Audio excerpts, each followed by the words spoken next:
quite loud and clear, actually, the message that we sent. Perhaps I would like to invite Dyah, Roro, Vice Minister of Trade, to also give us some kind of response from ASEAN. I believe just this morning, Ministers of Trade and Minister of Economics from ASEAN countries also have a special meeting in order to arrange the regional response for that.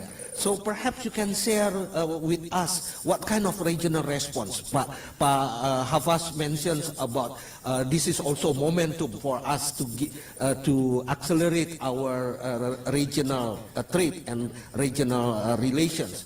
So maybe we can also have that. Do you think it's quite possible to do that? Is it kind of like a good and feasible for good things for us to do in the meantime? Please, Bu. Yeah.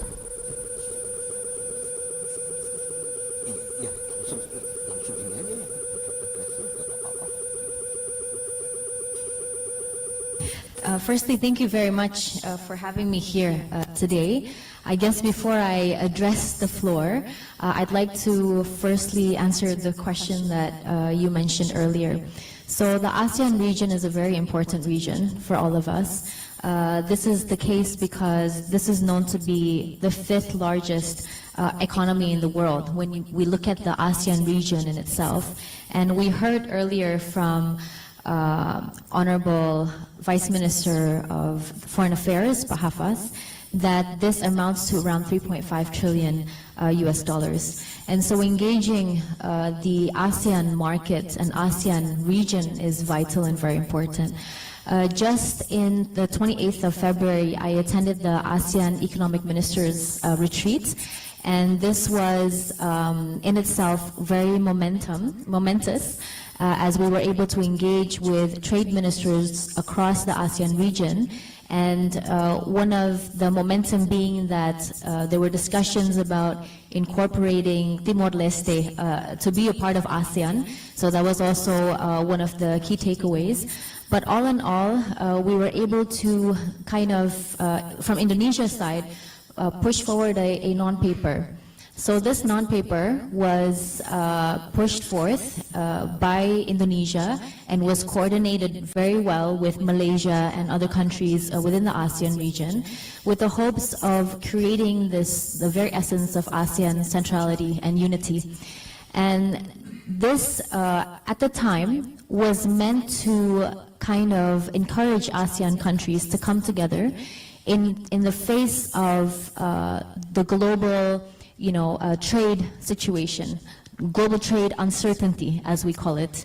The trade war between the US and China, but of course Indonesia having to position itself quite strategically, given that we are a non-bloc state, which means that we are friends of both America, US, as well as China. But all in all, this very essence of unity within the ASEAN region is quite important for us to diversify our trade portfolio, for us to commence conversations amongst the regional states in order for us to expand our exports and our markets generally. And so that was kind of one of the key takeaways that we had within the forum. And today, just this morning, and I think CSIS is quite lucky because probably this is the first time we announced this, but the Minister of Trade, Pak Budi Santoso, has attended a meeting with, virtually, with ASEAN ministers across the ASEAN region. And one of the very essence of the conversation was about pushing forward again that very essence of ASEAN centrality and unity in the midst of this again global uncertainty. I think when we speak of global uncertainty, this can be understood in many different lenses. But all in all, one of the things that was pushed forward is how to be open in terms of communication and collaboration amongst the ASEAN states, and to ensure that there is a balanced and sustainable relationship going forward. and reaffirming the readiness to work together with the U.S., particularly under the ASEAN-U.S. Trade and Investment Framework Agreement, or TIFA. This is very important and needs to be upgraded perhaps. We know that when we speak of TIFA, we have one individually with the United States, Indonesia-US TIFA, and this was enacted in 1996, and is something that we need to see the potential ways in which we can upgrade this going forward. And amongst the conversation, there were talks around how ASEAN can remain steadfast in, again, deepening the regional economic integration, and how we can capture opportunities within the region, how we can diversify our trade relations and our markets going forward. And really the very essence, and this was a part of the conversation during the AEM retreat, is how we can view each other, each nation within the ASEAN region, as a potential partner, as opposed to a competition or a competitive state. And I think this is very important. Again, putting forward the very essence of unity, centrality. So this was one of the talks, and ASEAN as a region also is open to communication. This is something that I'd like to address later on as well, where most of the ASEAN countries are not retaliating towards what was, confirmed and conveyed by the United States in terms of the tariff imposed to the different countries. And due to that response, I think across the ASEAN region, we see, especially this morning, we just got the update in which the tariffs have been pulled back down to 10%, and this was quite universal. And there is a delay of 90 days, if I'm not mistaken.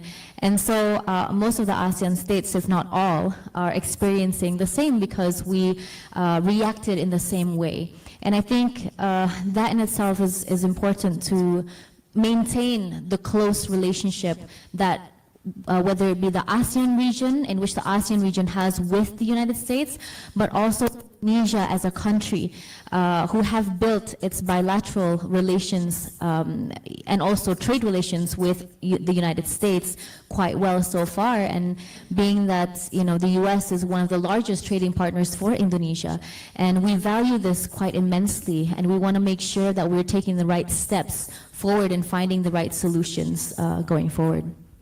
Thank you very much, Dyah, Roro. I think really good information that you share with us. Can you elaborate more about this regional response and the way that we're trying to do at the ASEAN level, perhaps on the current situations?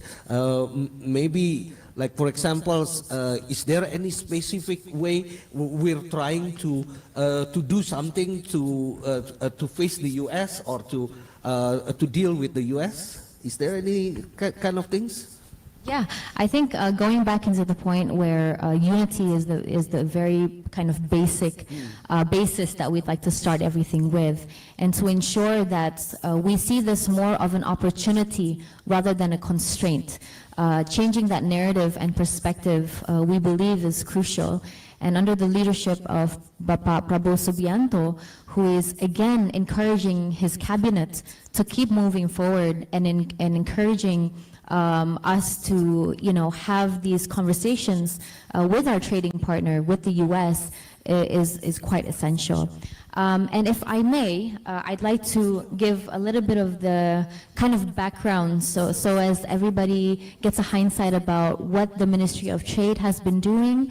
I think there are a lot of questions with regards to, how come there's been no statement made by the Ministry of Trade. One of the main reasons of this being the case is because we've been working very hard behind the scenes, under the leadership of the coordinating Minister of Economic Affairs, Bapak Erlangga Hartarto, and we know that there are several leading ministries, including that of the Ministry of Foreign Affairs, Bapak Sugiono, and also the Minister of Finance, Ibu Sri Mulyani, and with all due respect, even during the holidays, we've been on Zoom calls nonstop, and I guess this is something that not a lot of the public knew about, but is something that we're trying to act on a regular basis. And I'd like to also highlight how, under the presidency of Bapak Prabowo Subianto, and going back into, 5 months ago, the retreat that happened right after we were inaugurated into office. And this, was a basis in itself for us to push forward this, the importance of collaboration and communication across the ministries. And, it was quite monumental that was that happened in the very first kind of stages of our time in office, and this this encouragement and this strive to want to keep coordinating and collaborating is still the case even in present today. And so this in itself is, I feel, quite important. But otherwise, if I may, I can. Sure.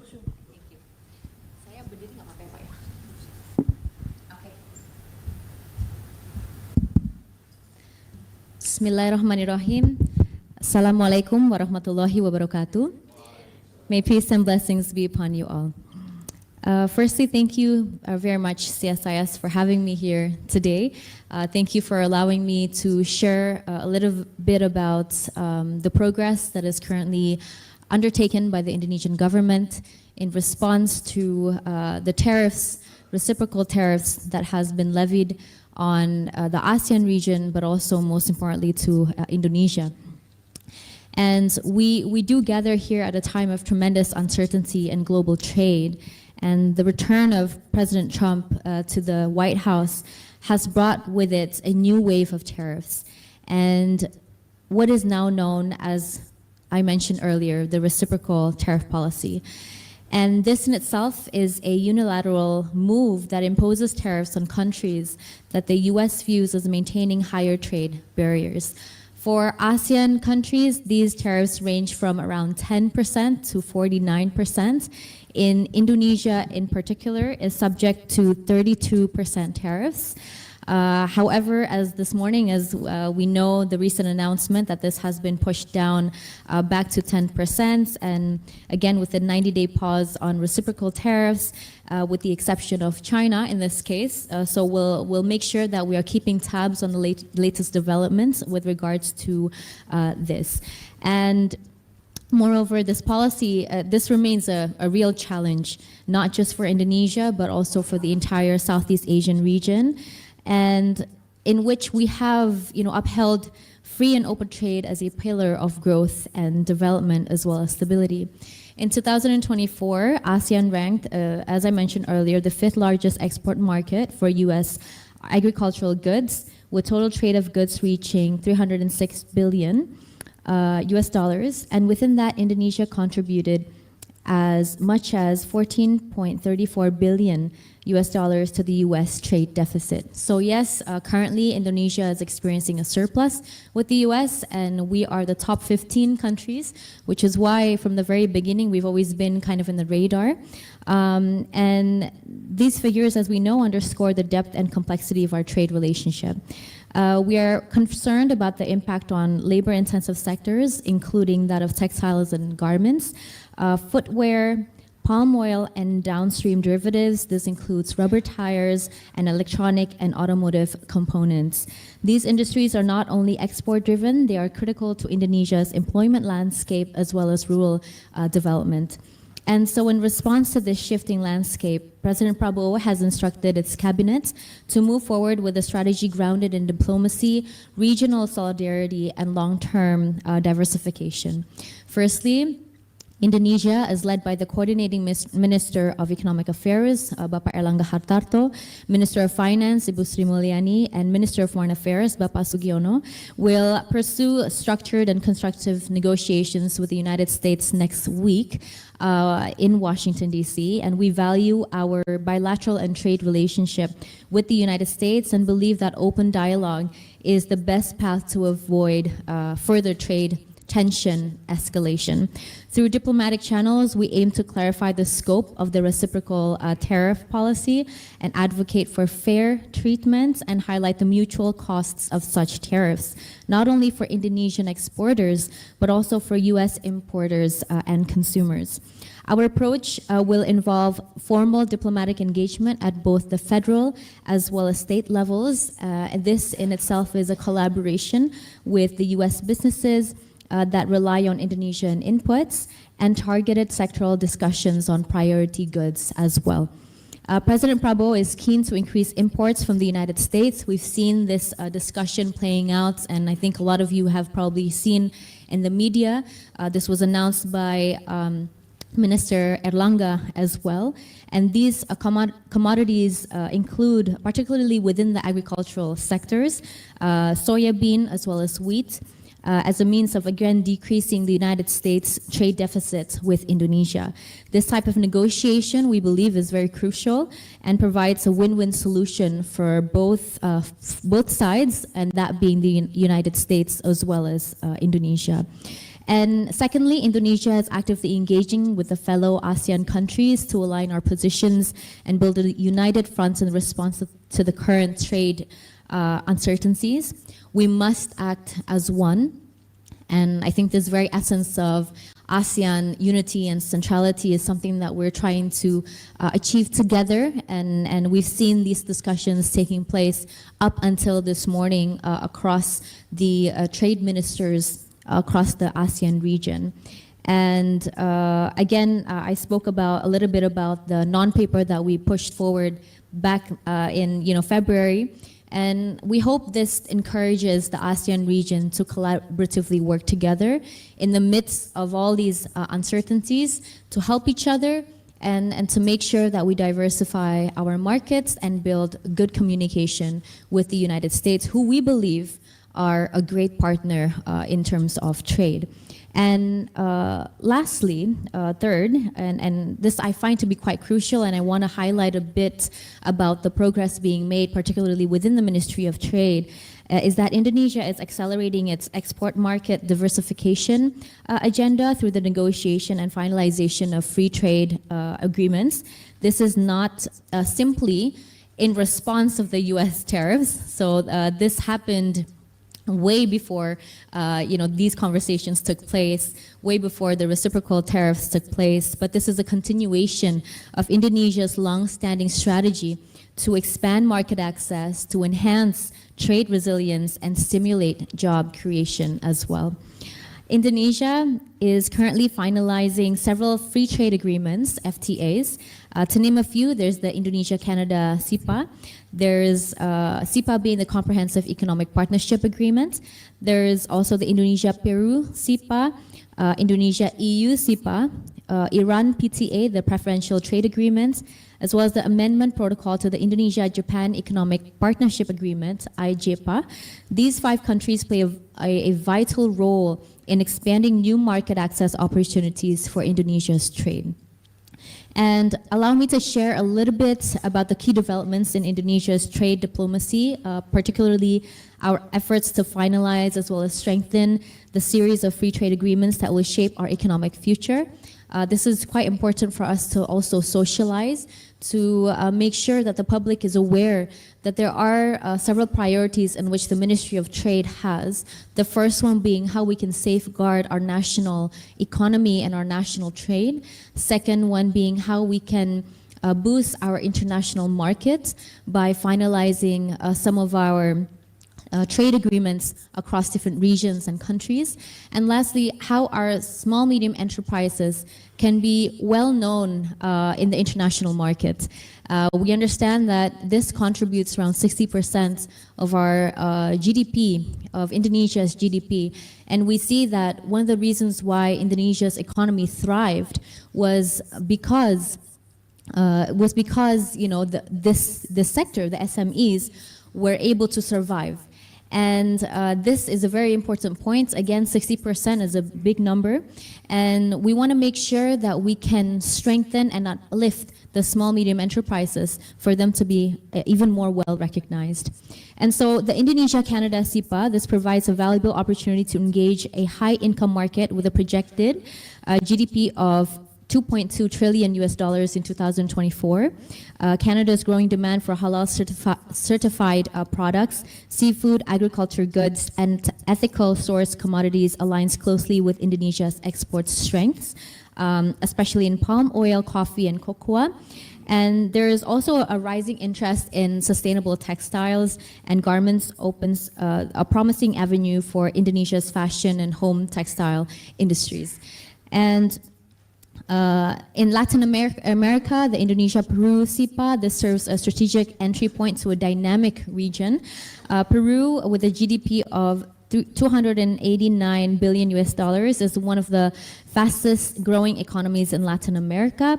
And we hope that we can expand our exports in key sectors, including that of palm oil, rubber, pharmaceuticals, processed foods, textiles, fashion, rubber, and others. And so these are just some of the products that we're looking into exporting in that region.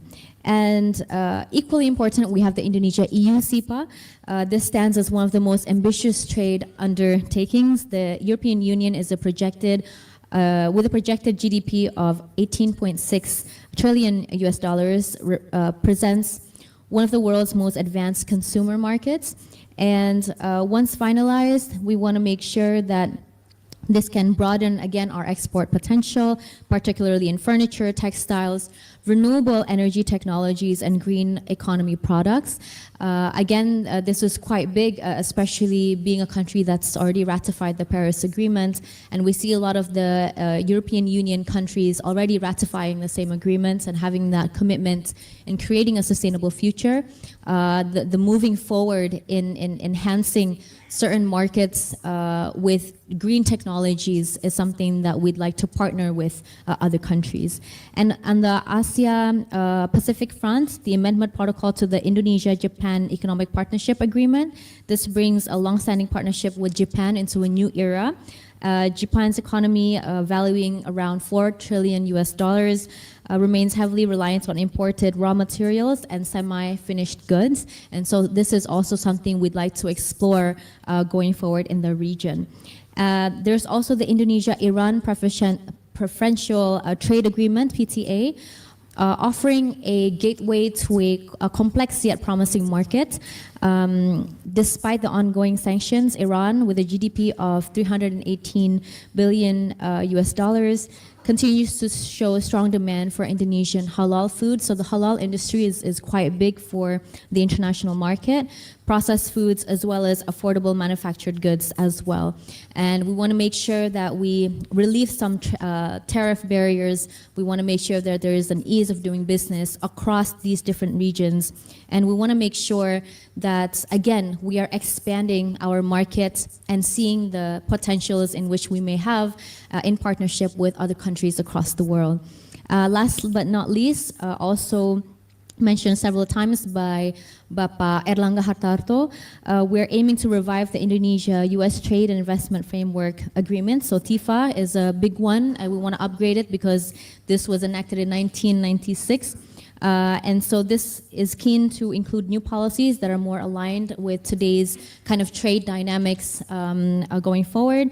And there are several working groups, particularly within the services, intellectual property rights, investments, and agriculture, and industrial goods as well. So hopefully this will serve itself as a platform for both countries to re-explore the potential in which we may have to collaborate going forward and to see how we can expand our trade as well. So these are kind of some of the highlights that I'd like to convey to in today's discussion. I hope it kind of serves as a gateway to the next panel discussion that we will have, which I'm sure will be just as informative.